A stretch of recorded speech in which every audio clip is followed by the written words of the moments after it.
નમસ્કાર મિત્રો, હાલ ગુજરાતમાં કમોસમી વરસાદે ભારે હાહાકાર મચાવ્યો છે। રાજ્યના ઘણા જિલ્લાઓમાં અચાનક વરસાદ શરૂ થતાં લોકો મુશ્કેલીમાં મુકાઈ ગયા છે। નદીઓ છલકાઈ ગઈ છે, રસ્તાઓ પાણીથી ભરાઈ ગયા છે અને ઘણા ગામો પાણીમાં ગરકાવ થઈ ગયા છે। લોકો ઘરોમાં ફસાઈ ગયા છે અને કેટલાક સ્થળોએ ઘરોમાં કમર સુધી જેટલું પાણી ભરાઈ ગયું છે। પરંતુ આજે આપણે એક એવા ધારાસભ્યની વાત કરવી છે જેની કામગીરી જોઈને તમે ખુદ કહેશો કે ધારાસભ્ય હોય તો આવો હોવો જોઈએ, જે પરિસ્થિતિમાં, કફોડી પરિસ્થિતિમાં હિંમત દેખાડીને ટ્રેક્ટર લઈને લોકોની મદદે દોડી આવ્યો। નમસ્કાર, હું છું દિનેશ ઝાલા અને વિડીયોમાં આગળ વધતા પહેલાં અમારી ચેનલને સબસ્ક્રાઈબ કરવાનું ભૂલશો નહીં।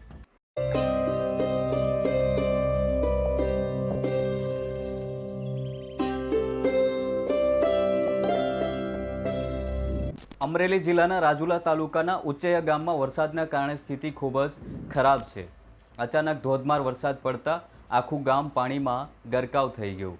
ગામના ઘરોમાં, શાળામાં અને દુકાનોમાં પાણી ઘૂસી જતા બાળકો અને વૃદ્ધો મુશ્કેલીમાં મુકાયા છે।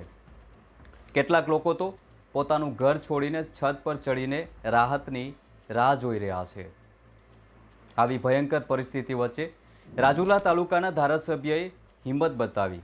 ધારાસભ્ય હીરા સોલંકીએ આવી પરિસ્થિતિની તેમને ખબર પડી અને સમાચાર મળતા જ તેઓ તરત જ મેદાનમાં ઉતરી ગયા અને કહ્યું, હવે રાહ જોવાની જરૂર નથી, લોકોને બચાવવાની મારી જવાબદારી છે।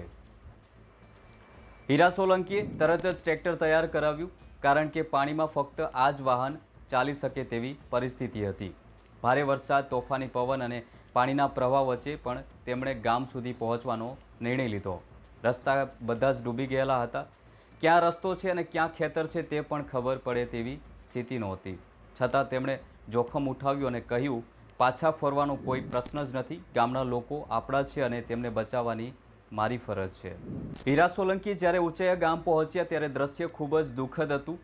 બાળકો રડી રહ્યા હતા, મહિલાઓ મદદ માટે બૂમો પાડી રહી હતી અને વૃદ્ધો એક ખૂણામાં ઊભા રહીને આશા રાખી રહ્યા હતા કે કોઈ મદદ માટે આવશે। એ સમયે હીરા સોલંકી અને તેમની ટીમ એક પછી એક લોકોને બહાર કાઢવાનું શરૂ કર્યું। હીરા સોલંકીએ બાળકોને ખંભા પર બેસાડીને સલામત જગ્યાએ પહોંચાડ્યા, વૃદ્ધોને હાથ પકડીને પાણીમાંથી બહાર કાઢ્યા।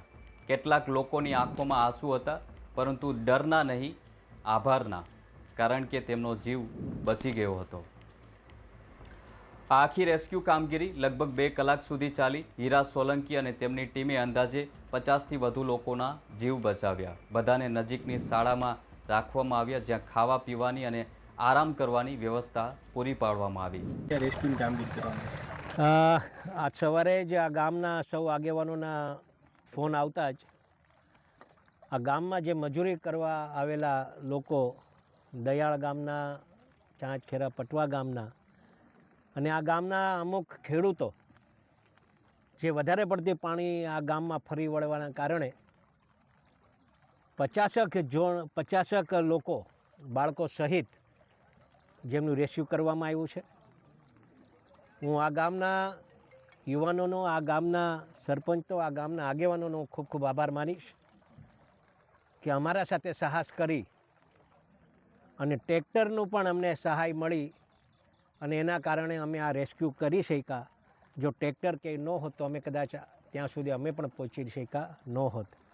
પોલીસ તંત્ર સાથે રહી, પાર્ટીના કાર્યકર્તાઓ સાથે રહીને આ વિસ્તારના એક જનપ્રતિનિધિ તરીકે જ્યારે આવા સમાચાર મળ્યા, તાત્કાલિક જ આ ગામમાં આવી અને દરેક લોકોને આ બાબતે